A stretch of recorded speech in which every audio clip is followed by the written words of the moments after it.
Okay, game. Epicranial aponeurosis, frontalis, dito sa gitna, procerus.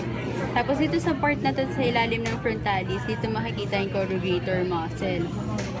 Tapos yung buong muscle na to, orbicularis oris. Yung orbicularis oris, meron siyang orbital part, tsaka palpebral part. Tapos dito, levator labii superioris alaskenasi muscle. Tapos ito, transverse part of nasalis muscle, alar part of nasalis muscle. Tapos ito, levator labii superioris muscle, minor zygomatic, major zygomatic.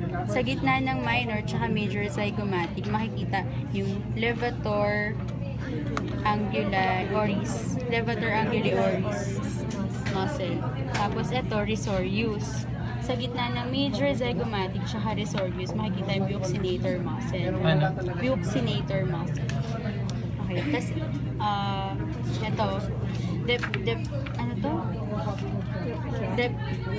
Depressor anguli oris muscle, depressor labii inferioris muscle, mentalis. Tapos itong pabilog dyan, orbicularis oris muscle. Kamusta naman ang pangingin? Tapos dito, facial artery and vein, transverse facial artery and vein.